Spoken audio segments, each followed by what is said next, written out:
session for the regularly scheduled meeting of April 1st, 2021. My name is Lisa Minton, and I will be presenting the cases to the board for the review in today's public hearing. We are convened here at the Sunny West Conference Center in the Howard Office Building located at 700 2nd Avenue South. During today's public meeting, social distancing measures have been implemented to protect the health, safety, and welfare of Tennesseans in light of the COVID-19 outbreak. For these public hearings, the board reviews the correspondence submitted in support of and opposition to these cases.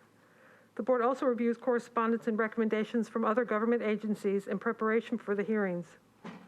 In today's hearings, staff will present the site plans, maps, photographs, and other documents that comprise the case record. At the conclusion of the staff presentation, the appellant will present his or her case to the board. After the appellant's presentation, if anyone is here wishing to speak in support of the appeal, they may do so. If any opposition is present, the board will then hear from those parties. After the opposition presents its testimony, the appellant will have a period for rebuttal. According to the BZA rules, the appellant has 5 minutes for presentation if no opposition is present. In contested cases, the BZA rules allow 10 minutes for each side to present testimony. Should the appellant wish to provide rebuttal testimony, the appellant should reserve some portion of their allotted 10 minutes. At the conclusion of each hearing, the board will deliberate and then vote on that case. The board is vested by the power to act on these cases under the provisions of the Metro Zoning Code, Section 1740-180. All section numbers that we refer to come from the Metro Zoning Code, which applies to the entire jurisdiction of the metropolitan government. The zoning code was adopted by the Metro Council and became effective on January 1st, 1998. I will introduce the entire zoning code and make it part of today's record. The Metro Code requires a recording of these proceedings, and because BZA meetings are recorded for Metro Nashville Network, it is imperative that anyone addressing the board come forward to the podium and speak into the microphone. All speakers should identify themselves by name and address and then make their desired presentation. The Metro Code requires 4 members of our 7-member board to establish quorum. The code also requires at least 4 affirmative votes to grant an appeal. In the event that 5 or more members are present, but the appeal fails to receive 4 affirmative votes, the case will remain on the board's agenda for the next 30 days. Applications that fail to receive 4 affirmative votes within 30 days of a public hearing shall be deemed denied by operation of law. Pursuant to board rules, an aggrieved party may appeal board decisions to Chancery or Circuit Court within 60 days of the entry of a BZA order. Additionally, as per the BZA rules, an aggrieved party may file a motion for rehearing by the BZA within 60 days of the original hearing date. After that time elapses, the board's decision becomes final and no further action can be taken. If your appeal is granted, you're required to obtain the permit for which you applied. A permit must be obtained within 2 years for the board approval to remain valid. It should also be noted that if false or misleading testimony is presented to the board, any board approval could be revoked at a later date by means of a show cause hearing before the BZA. Mr. Chairman, I submit that all cases have been filed in proper order, all appellants have been notified by certified mail, and all legal notice requirements have been fulfilled. Great, thank you. Mr. Chairman, we do have a preliminary announcement regarding a withdrawal. Case 2021-047 at 265 Broadmoor was administratively deferred at the last meeting on March 18th, and it has been withdrawn and resolved administratively. Okay, thank you.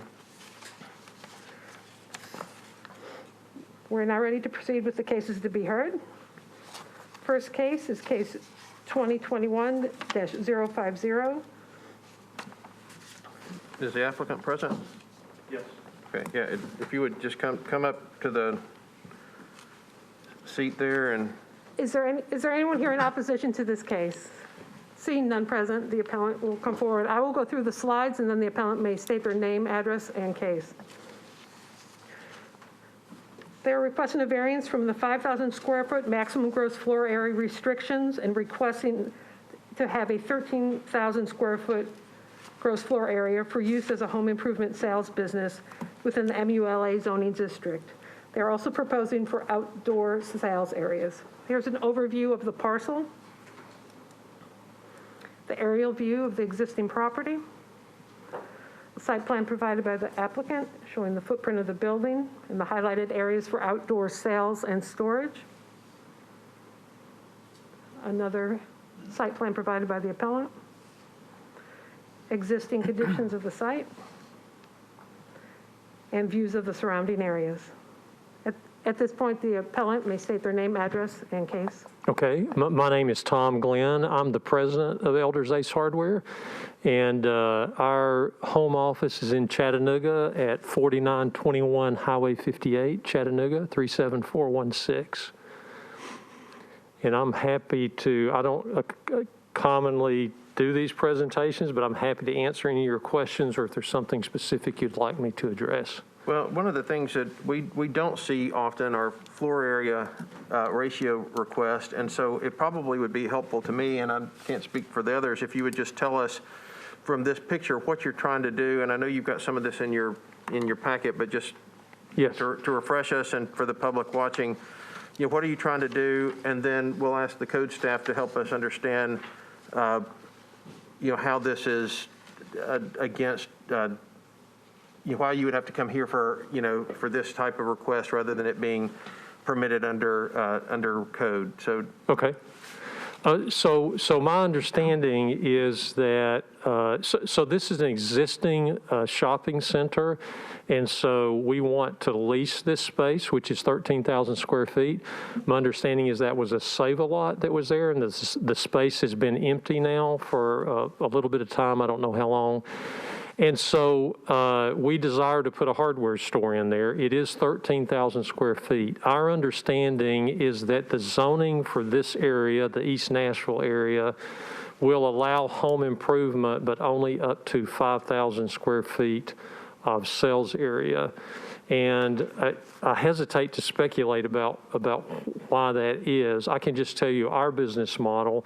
We have 22 hardware stores, Chattanooga, Knoxville, Cleveland, a few in North Georgia.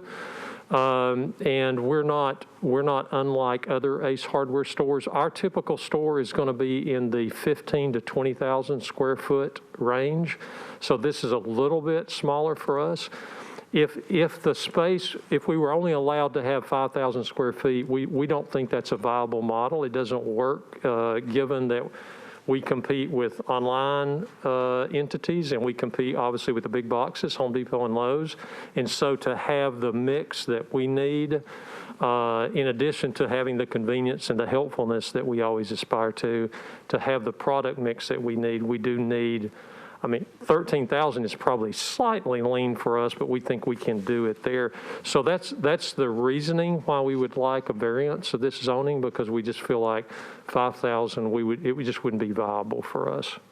And so the 13,000 square feet that we're talking about is currently existing in that white roofed space that we see up on here, right? The white. Yes. It's not the red outdoor space that you're also talking about. Yes, thank you. So yeah, that is the entire shopping center right there, and you can almost see 3 modules with the white roofs, and we're the one up at the top, which is the 13,000 square foot space.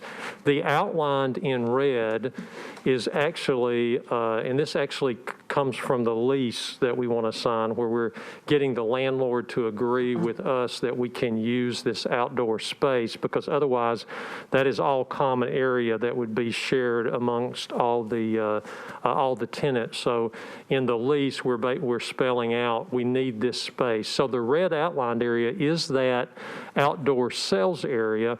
So for example, the front of the road frontage, Gallatin Avenue, is actually to the left of the screen. So the red outlined area goes from the building to the left, and it approaches the road front there.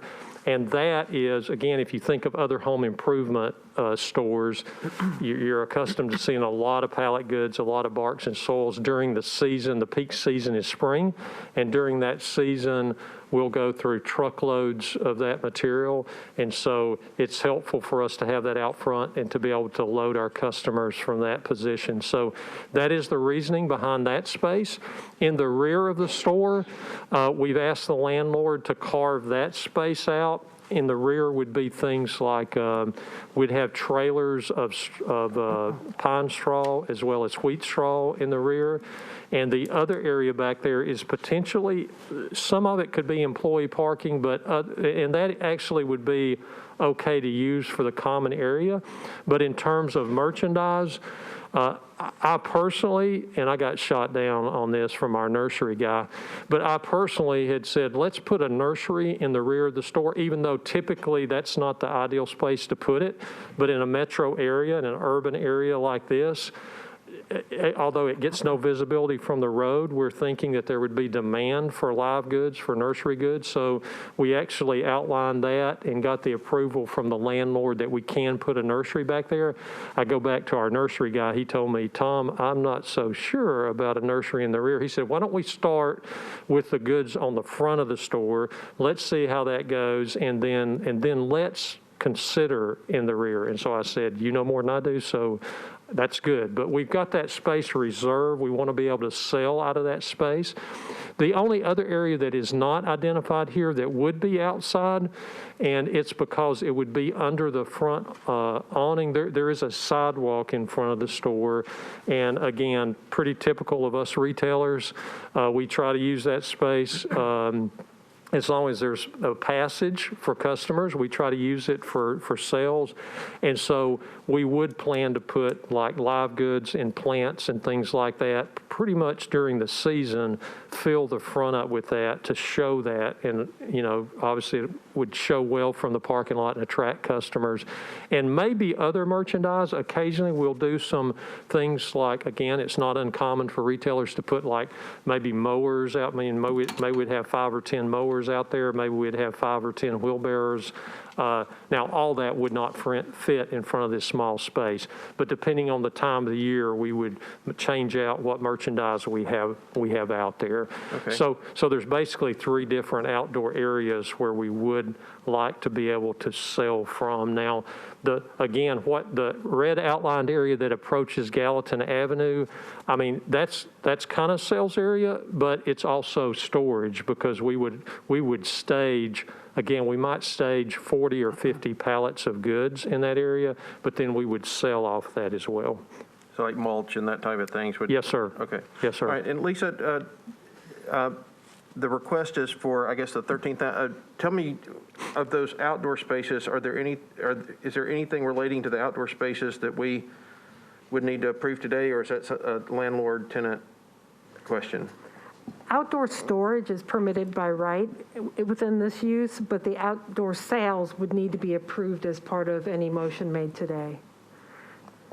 Okay, so in terms of criteria, I mean, it impacts. We just have to say, you know, yes, if you were to, you know, that it's between you and your landlord. But if your landlord lets you set up on basically existing, you know, an existing parking lot area, then you can sell out there.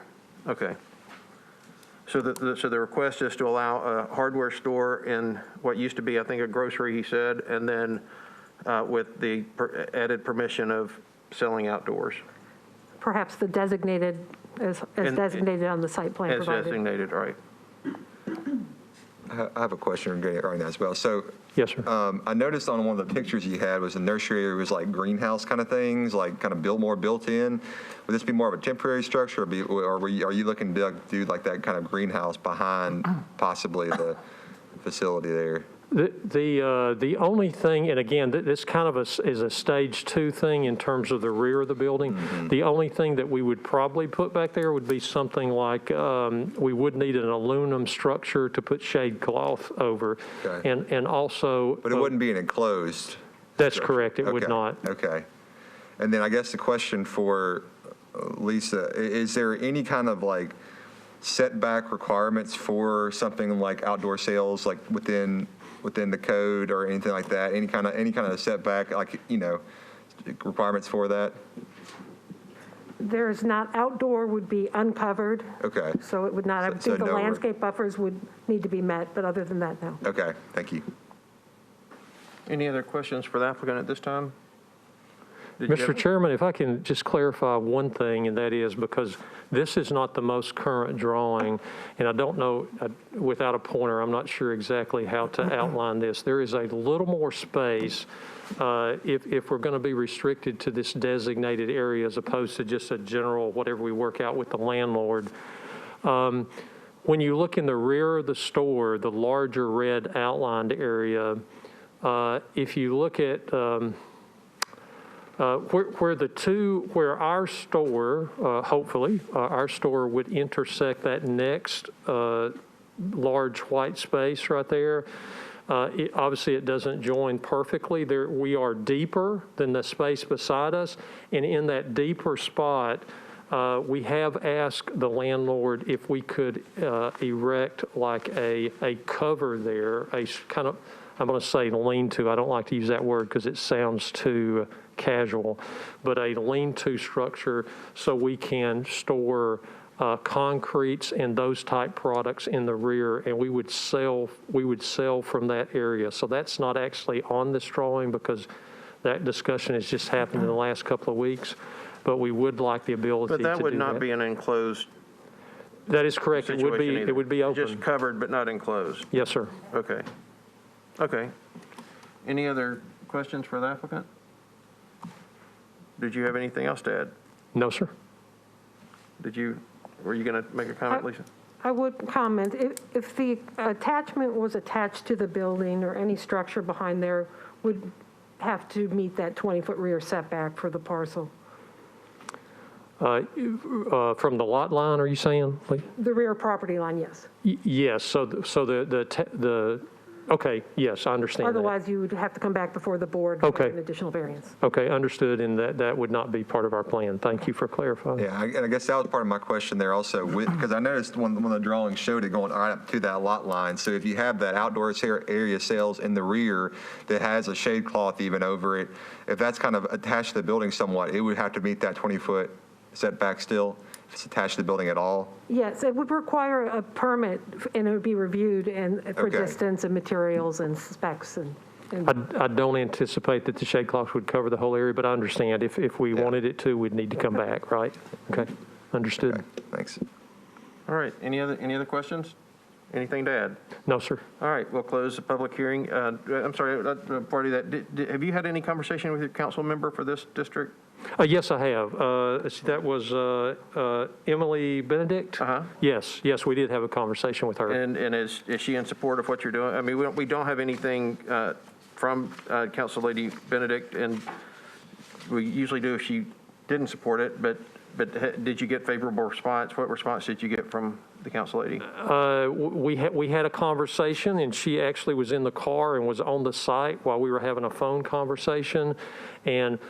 Again, my takeaway from that was that it was positive. I don't know that she said, I'm going to support this, the rezoning, but everything I heard, I felt like was very positive from her. Okay. And I think I also had our real estate representative on he was in another area on the phone as well, and that was his takeaway too. We felt very good after that conversation, but I can't say she explicitly said that. No, I appreciate that. Thank you. Yeah. All right, then, did Tom? Mr. Glenn, yes. The area that you're putting this store in, are there other hardware, home improvement, I think is how you have it listed in there. Are there other similar type of stores in the area? And obviously you're not over shopping an area, so you wouldn't care, or you wouldn't be here. Are there other ones, though? I mean, I'm not familiar with any others. Home Depot is, of course, at Briley Parkway in Gallatin, and I think it's about 2.5 miles from that spot. So we're very aware of where they are, but I'm not aware of any other hardware store in the general area. Yes, sir. Okay. Thank you, sir. Yes, sir. I believe there's a small hardware store at 5 Points, but I think that's the only one that's over there. Yeah. All right. Any other questions? We will close the public hearing and discuss. Thoughts? Well, I mean, I think that, first of all, I think that the existing space is, I think there's an existing building and kind of space. I think it's also kind of an irregular lot in the sense that it doesn't have residences behind it, which most of the ones along Gallatin Pike do. You have a YMCA within some open area. It doesn't back up to any residences. So with those in mind, I'd be more inclined to support this. And I think it's going to be a community asset, to have that availability in that area with it's undergoing a lot of things right now. Logan, I agree with you, Mr. Newton. I actually live in the area, not very far at all. And I was thinking, other than the one in 5 Points and other than the Home Depot, there's not really anything in this area. And I think all of that used to be a Save-A-Lot, and it closed a few months ago. Everything in that area has always been kind of commercial. And like you said, typically, the way that the neighborhood's set up, there's normally houses or someone living behind there. But in this area, it's sort of an irregular shaped lot for commercial activity, which it's always been. So I could support it. I think it could be an asset. Okay. Is there any limitation on the amount of outdoor sales that we feel like we need to have on that? Because I don't know if do y'all have any thoughts on that? Any kind of like? Well, I think if you allow outdoor sales, you allow just blanket outdoor, but the rest is. There is a landlord and their parking and their parking needs and requirements, and they each are going to have to figure out, if I cover the whole parking lot with, bales of hay and nobody can park to buy it, I'm not going to sell any bales of hay. So they've got to, I think that they'll come to that balance themselves, but I don't see a flag here, for it. But if you all do, that's fine. We can add something, but it All right, well, in that case, I'll make a motion that we approve the variance for the floor area ratio and to allow, due to the existing building size, and to allow outdoor sales due to the neighborhood context and kind of the regular shape of the lot. Okay.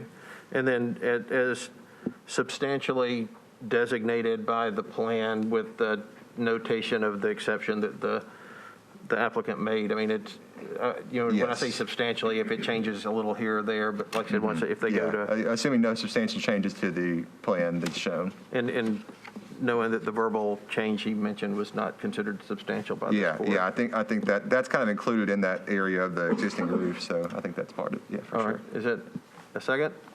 I'll second. All right, have a motion and have a second. Any other discussion? All in favor, say aye, raise your hand. Any opposed? That motion passes unanimously. Good luck. Great. Thank you, Mr. Chairman. Thank you, council. Thank you, Lisa. All right, next case.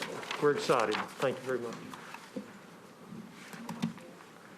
And wasn't that nice to not have to call roll and, and you got to actually raise your hand instead of hitting a button that made a little hand pop up on the screen. That was nice. All right. Is the appellant for case 2021-051 present? Okay. I will introduce the case and then you may. Oh, I'm so sorry. We're the next case. Oh, sorry. Thought there was one for you. The appellant for case 2021-051 is not present, so we'll go ahead and proceed with the next case. Let's go ahead and hear case 052, and if the appellant for 051 doesn't come, then we can decide. I think most likely we'll just defer it to the next time, since there's been maybe some confusion sometimes over whether we're in person or call in, that type of thing. So 052.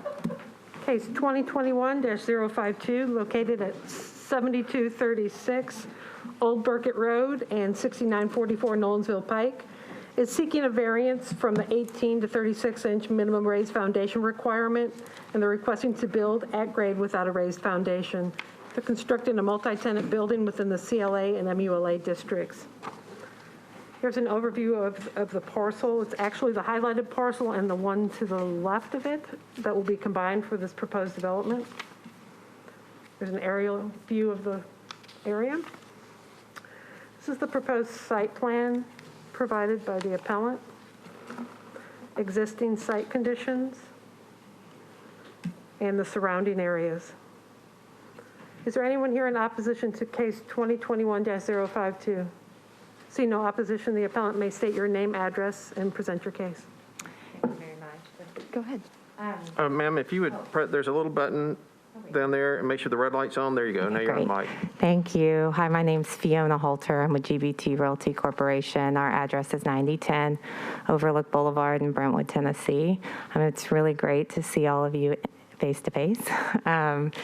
Today, we will be presenting on our old Burkett site. We are planning a multifamily development with a little over 100 units. This is a technical issue, so I'm going to defer to my technical staff. Today, I have Mary McGowan with me with Kimley Horn, our civil engineer, and also John Barnett with Barnett Design Studios, our architect.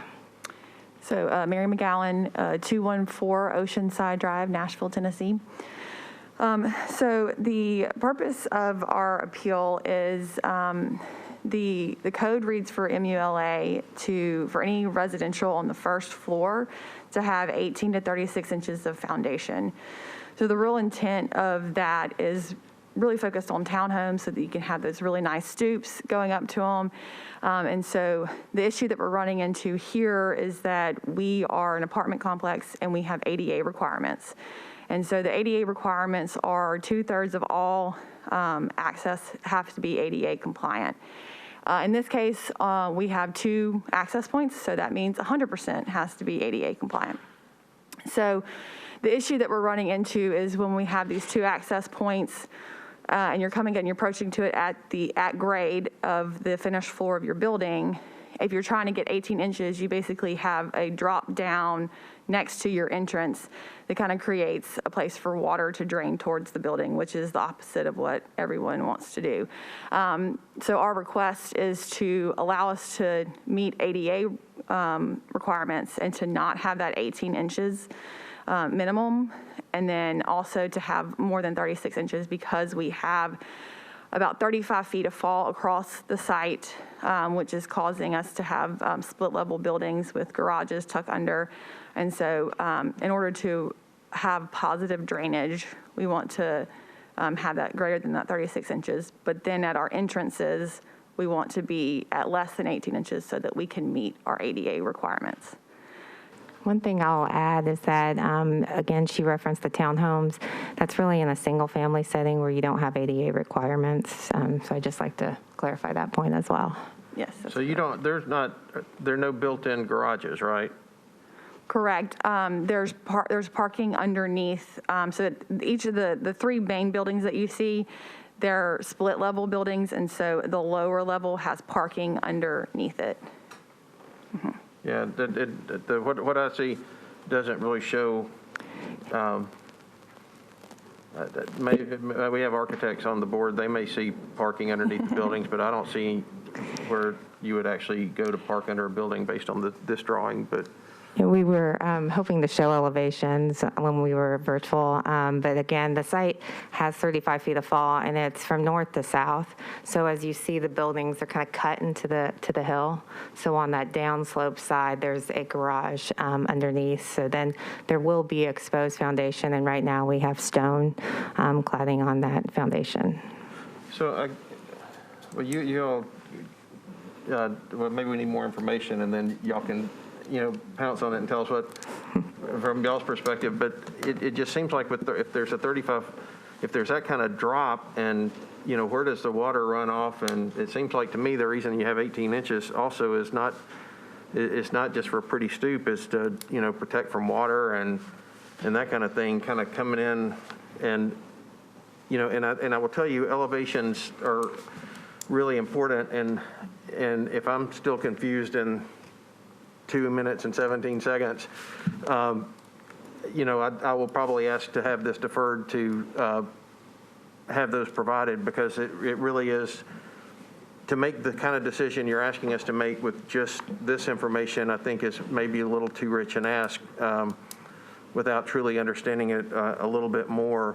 And so we'll have a time to maybe bridge that gap, but I'm telling you, my initial thought is I don't have enough information visually to see what it is that you're asking for, because there's a multifamily unit that they just built several blocks down from us, and the front is has a ramp, and they're all on the same level, and they all have nice little stoops, but they all have an accessible entrance that is 18 inches above grade that, is all connected to one. So, I mean, it's like it feels like it can be done, and so the question is, why is it just a convenience? Is it just a way to cost save? Is it the only way to make it ADA compliant? And so, to me, those are kind of your burdens to show, and elevations may help, but others may have other thoughts on that. Can I address a few things maybe to clarify before? Sure. And again, this may not help, and you're right, elevation, picture's worth 1,000 words. But just to clarify, on the upside, again, alternative zoning, as I understand it, is not something that's used a ton outside of the urban setting. We put that in place to kind of satisfy some of the other things that come along with it when we were going through the rezoning process with the neighborhood association. But in this case, again, so on the upside, when we are at grade, all of our entrances must be ADA, so they have to be flush, and drainage occurs by redirecting with curbs and whatnot. But what that would require is essentially a moat, so you'd be digging out an 18-inch moat and bridging across it. A lot of multifamily that are in suburban that are more of this walk-up style don't have that requirement, so they're able to meet it. And then on the maximum, what it would require is you could only expose 36 inches of your foundation. So as you're falling, and even though that's cladded with stone, you would have to build retaining walls so that the only 36 inches of that foundation is actually exposed. So it's an urban application we're trying to make it work in a suburban setting. Is that a? Yeah, I'll just add that if in the UZO, this requirement is waived. So because of our location and the MULA, so that project that you're referencing, it may have been in the UZO, I'm not sure. But I do have some color that kind of showed that moat that Fiona was talking about that I can kind of pass out if I'm allowed to. I don't know what the. I'm sorry, you have what? I have this in color that may help you understand kind of some of the drainage concerns, if I could. I mean, you're welcome to pass it out, but you're welcome to hand out anything at the hearing. We have I elevations. mean, that's something that we can do, whether or not it satisfies or not. And we'll pass out Now, one elevations. of the things that you did mention, though, you said that you want more than 36 inches in the back, but you didn't say how much. So what is the specific request for over 36 inches? I'm sorry, I didn't hear the question. Sorry. You said that you wanted less than 18 inches, meaning you wanted 0 in the front, but you also said you wanted more than 36 in the back, but no number was stated. So I don't feel comfortable just granting a blanket. You can have more, because is more 42 inches or is more 120 inches? Is it 10 feet off the ground? You haven't said. It's a full. And I know that's not, I don't think you would ask that, but you didn't say. So how much are you asking for in the back? It's a full story. It's full 12 floor. feet. It is 12 feet. Yeah. The 12. So well, it's more than 120 inches. That's good to know. Okay. Although, if I could interject. If you're going to interject, you're welcome to interject, but you need to come up to the mic and press the button and state your name and address, and then interject away. Yes, sir. I'm John Barnett. I'm with Barnett Design Studio. Our firm's located at 416 Main Street in Franklin. I was just going to, and thank you for allowing me to come up. So on the back side, and this is just kind of a code question, really, I'm not sure that it would be categorized as a foundation since it's a story. The foundation would be obviously under grade. So that's something I guess that we could discuss as well. So if I'm understanding this, and just correct me if I'm wrong here, but you have, essentially you're coming into this issue on the uphill slope, on the uphill side of it. The side slopes down, and then you have garages on the back side of these, on the, kind of drive into, okay? And then it comes down and does it for the next set of buildings too. So you're on that top side, you're wanting to have that finished floor elevation closer to the slope that's there. That's correct. We're requesting that we can have the finished elevation be, just an inch or two above grade to meet the ADA. And so the two ways that we could do that and still meet this requirement is we could either raise our finished floor 18 inches and ramp up to it. Or we could actually lower the grade 18 inches and bridge across to the door. And so that's what we're referring to with kind of this moat. We've looked at raising it 18 inches and adding ramps. They require very long ramps that honestly don't work on the site. So the other option is kind of that one that we referred to as the moat, dropping it, which is kind of counterproductive actually to how the zoning is written. Yeah. Well, I'll say it's very unlucky for you guys that we're looking at this, issue of water drainage right after we had horrific flash floods that, so. Sure. Well, every building built's not required to be 18 inches off Right. either. So it's harder to convince probably to get a variance in that, just considering the timing, but, yeah. Well, and we're all looking at it, kind of thinking through, probably the architects more than me, is there another solution? And I know our job isn't to solve your issue, but it's also to exhaust. I think there is an element in terms of hardship of having reasonably exhausted other solutions, and usually that's what folks bring to us to say, well, hey, here's why we can't do this, here's why we can't do that, here's why this is important for us to do, and needless to say, sometimes we challenge that, but that helps us, and so that's what at least that's how I'm framing it when I think of hardship on this type of variance is, are all other solutions exhausted, and does the property itself, dictate that this is what has to happen. So, I'm sorry. No, Okay. please. Can you say today positively, yes, there's no way you can comply with the ADA unless you get this variance? Is the answer to that question yes? No, we can comply with a series of ramps, so long ramps on the site. Yeah, it would be over, I think I have it's 37-foot ramp with rail.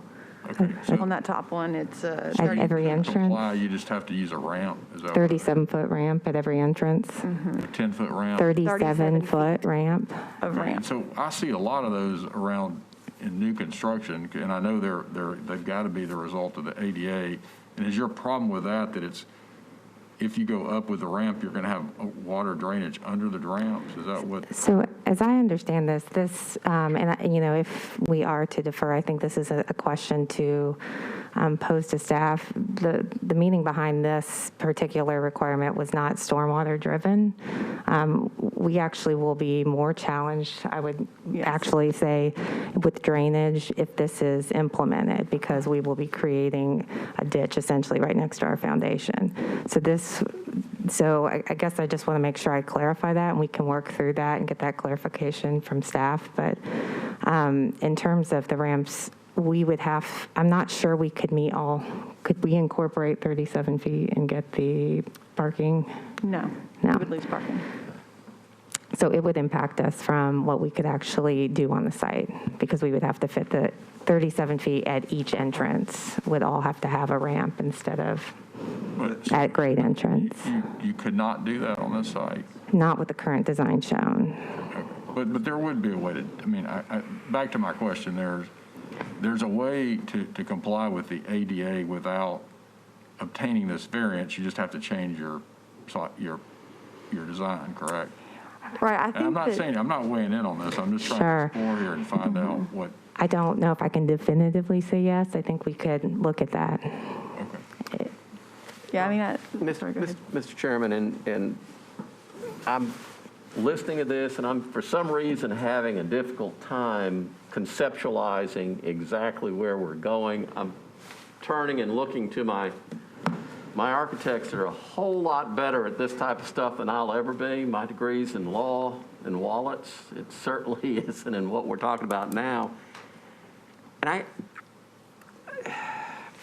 I really would like to request that this be deferred, give them a chance to look at, based on the questions that we've posed today, and maybe come back. I'm like Mr. Pepper, I'm not ready to weigh in. I'm just trying to understand it more than anything else. And I'm sorry, that's just my lack of, I guess, picking up on it. I'm sorry, Tom. I agree. Let's, if we can, before I see enough nods that I think that we won't have any objection to it, but we'll take that vote formally. But I would like to take just a second for the members of the board to express, in addition to the things I've already expressed and others have already expressed, if there are things that they would like to see. I mean, an elevation is certainly one.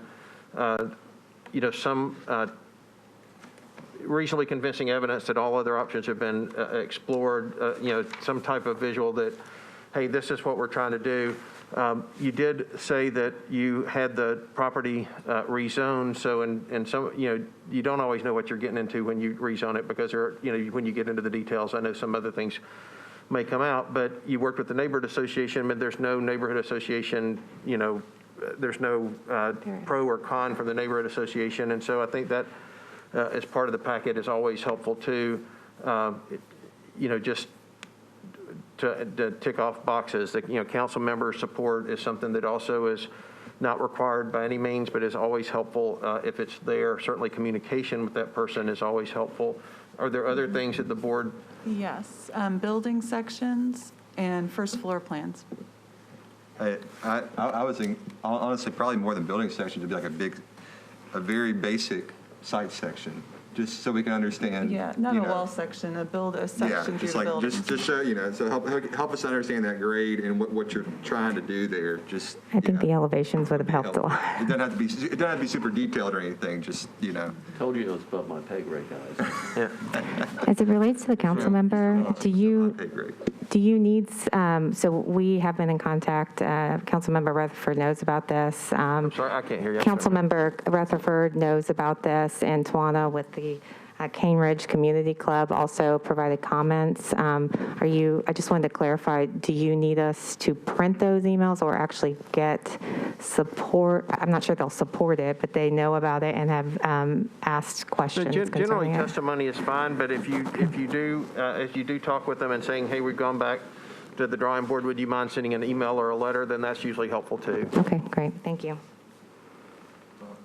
It would also be helpful if you could let us see the ADA regulations you're dealing with. Sure.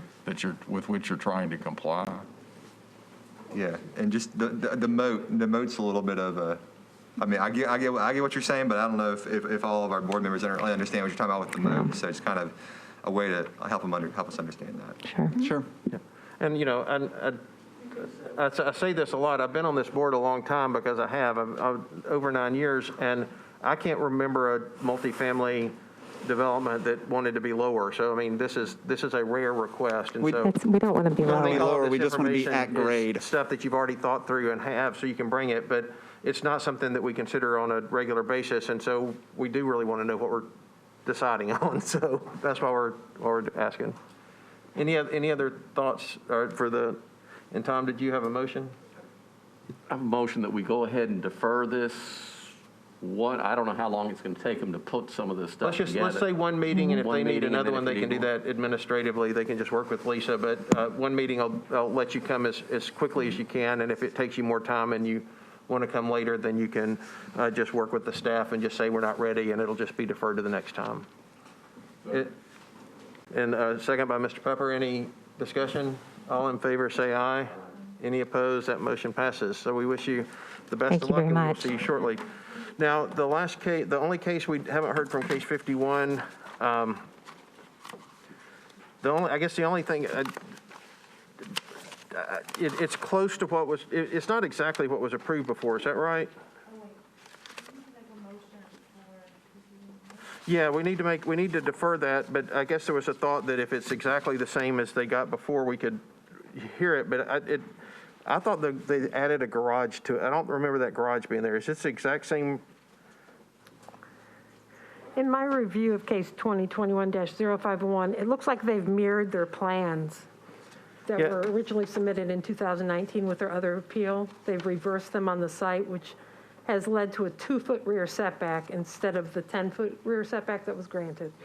Oh, because the house is, they flipped the garage? Is that what they did? I think they've mirrored the whole design. Well, I mean, I think it may be a quick one. I would just say let's just wait and let the applicant tell us what it is. If it was the exact same thing, I think it's something the board might consider, do you all feel differently? Anybody? All right, so then I'll move that we defer this case to the next meeting. And second, any discussion? All in favor, say aye. That motion passes. And for the first time I've been on this board, we're out at 1:45 p.m. We're done.